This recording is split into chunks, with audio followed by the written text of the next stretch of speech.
Yes start.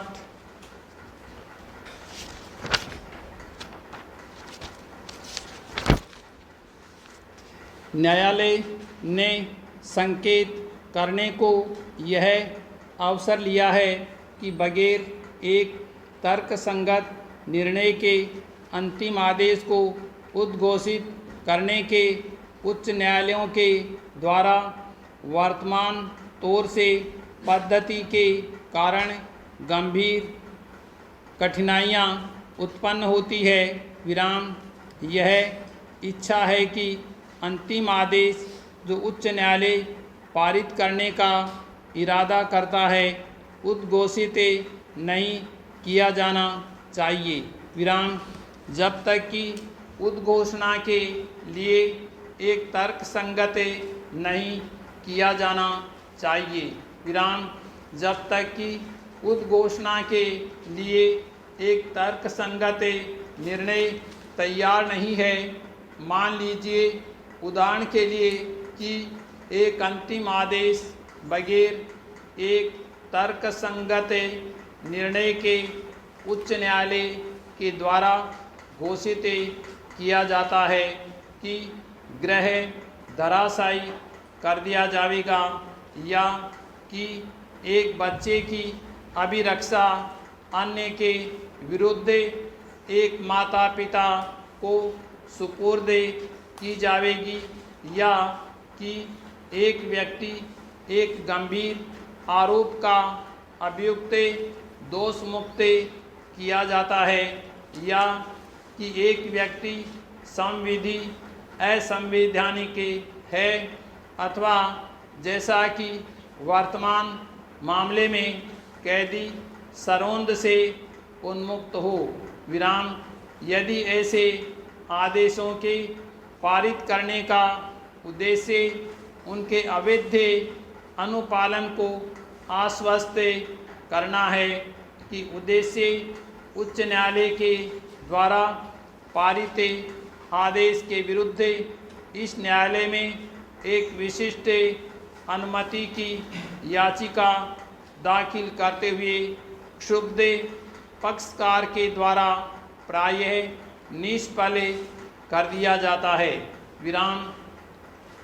वह इस न्यायालय को एक दुर्दशा में रखता है क्योंकि उच्च न्यायालय के लिए यह कठिन है।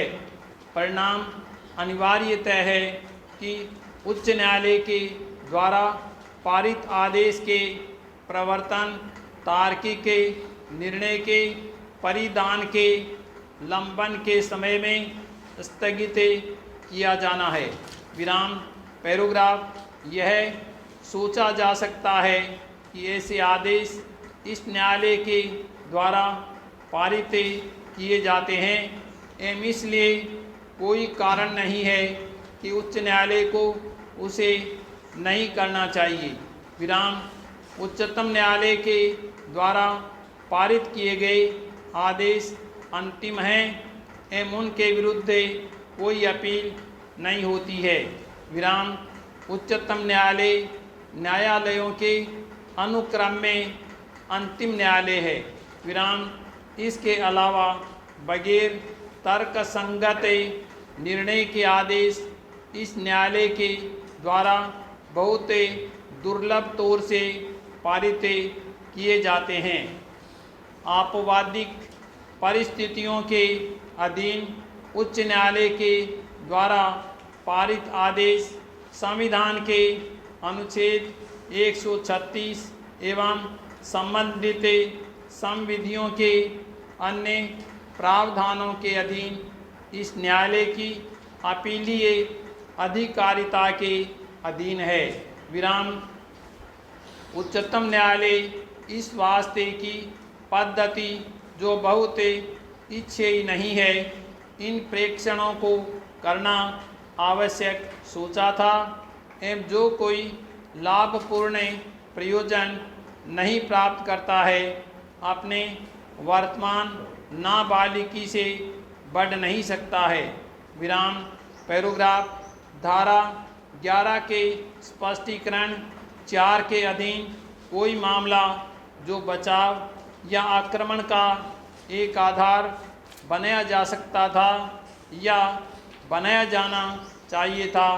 ऐसे एक वाद में विवादक में रचनात्मक के तौर से एवं सारभूत तौर से एक मामला होना समझा जाएगा एवं इसलिए वाद में सिविल न्यायालय का निर्णय न केवल प्रतिवादी के द्वारा लिए गए स्पष्ट अभिवाकों पर एवं सिविल न्यायालय द्वारा विनिश्चित स्पष्ट अभिवाकों पर प्रवर्तित होगा, बल्कि ऐसे अन्य मामलों एवं अवसरों पर भी जो प्रतिवादी के द्वारा बचाव का एक आधार बनाया जा सकता है या बनाया जाना चाहिए था।